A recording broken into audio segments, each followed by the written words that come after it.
Selamat pagi saudara-saudari yang dikasih Kristus. Mari kita mengawali hari baru dengan mendengarkan firman Tuhan yang diambil dari Injil Lukas bab 1 ayat 26 sampai dengan 38. Tuhan bersamamu. Inilah Injil suci menurut Santo Lukas. Dalam bulan yang ke-6 Allah mengutus malaikat Gabriel ke sebuah kota di Galilea bernama Nazaret kepada seorang perawan yang bertunangan dengan seorang bernama Yusuf dari keluarga Daud. Nama perawan itu Maria. Ketika masuk ke rumah Maria, malaikat itu berkata, "Salam, hai engkau yang dikaruniai, Tuhan menyertai engkau." Maria terkejut mendengar perkataan itu, lalu bertanya dalam hatinya, "Apakah arti salam itu?" Kata malaikat itu kepadanya, "Jangan takut hai Maria, sebab engkau beroleh kasih karunia di hadapan Allah. Sesungguhnya engkau akan mengandung dan akan melahirkan seorang anak laki-laki, dan hendaklah engkau menamai dia Yesus. Ia akan menjadi besar dan akan disebut anak Allah yang Maha Tinggi, dan Tuhan Allah akan mengaruniakan kepadanya takhta Daud bapa leluhurnya. Ia akan menjadi raja atas kaum keturunan Yakub sampai selama-lamanya, dan kerajaannya tidak akan berkesudahan." Kata Maria kepada malaikat itu, "Bagaimana hal itu mungkin terjadi karena aku tidak bersuami?" Jawab malaikat itu kepadanya, "Roh Kudus akan turun atasmu, dan kuasa Allah yang Maha Tinggi akan menaungi engkau. Sebab itu anak yang akan kau lahirkan itu akan disebut kudus, anak Allah. Dan sesungguhnya Elisabet anakmu itu, ia pun sedang mengandung seorang anak laki-laki pada hari tuanya, dan inilah bulan yang ke-6 bagi dia yang disebut mandul itu. Sebab bagi Allah tidak ada yang mustahil." Maka kata Maria, "Sesungguhnya aku ini adalah hamba Tuhan, terjadilah padaku menurut perkataanmu itu." Lalu malaikat itu meninggalkan dia. Demikianlah sabda Tuhan. Saudara-saudari yang dikasih Kristus, tema yang akan kita renungkan pada hari ini, karunia istimewa. Hari ini kita merayakan Santa Peran Maria dikandung tanpa noda. Suatu perayaan yang mengungkapkan pengakuan gereja akan karunia istimewa yang diterima Maria dan akan kualitas iman Maria dalam menjaga karunia itu. Karunia itu ditegaskan oleh malaikat Tuhan pada waktu menyapa Maria. "Salam hai engkau yang dikaruniai, Tuhan menyertai engkau." Allah menyertai Maria bukan hanya nanti pada waktu dia percaya mengandung Yesus, melainkan sudah sejak dia sendiri dikandung. Maria dikandung tanpa noda. Itulah tanda Allah mengaruniakan kekudusan kepadanya. Yang dikandung Maria adalah kudus, anak Allah. Maka Allah sendiri sudah mempersiapkan Maria supaya dia juga tanpa noda sejak masih dalam kandungan ibunya.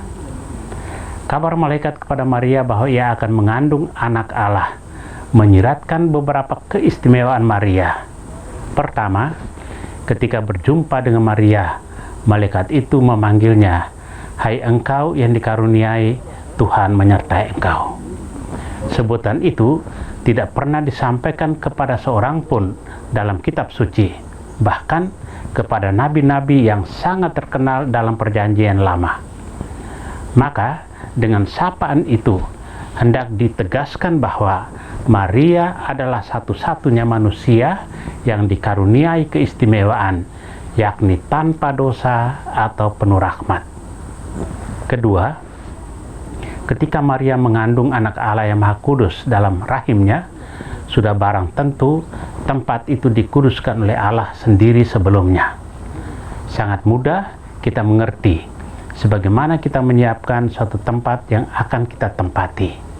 Dengan demikian, Allah pasti telah menyiapkan Maria untuk menjadi tempat bagi putranya, bahkan sejak awal hidupnya. Maka kabar gembira yang dibawa oleh malaikat kepada Maria merupakan suatu penegasan bahwa ia sudah dipilih dan dipersiapkan Allah tanpa noda sejak awal hidupnya. Saudara yang terkasih, peran Bunda Maria dalam hal menghadirkan Kristus di tengah dunia ternyata bukan hanya pada saat mengandung dan melahirkan Yesus, tetapi melalui keutamaan-keutamaan yang dimiliki dan kemudian yang diwariskan kepada gereja sepanjang masa. Bunda Maria menghadirkan Kristus lewat semangat ketaatannya. Pada pesta Bunda Maria dikandung tanpa noda, kita merenungkan diri kita dan berani merumuskan secara baru kehadiran kita di tengah dunia. Hendaknya kita pun sampai pada kesadaran bahwa panggilan dan putusan kita antara lain menghadirkan Kristus di tengah dunia melalui cara hidup kita masing-masing. Bunda Maria, doakanlah kami. Amin. Marilah kita berdoa.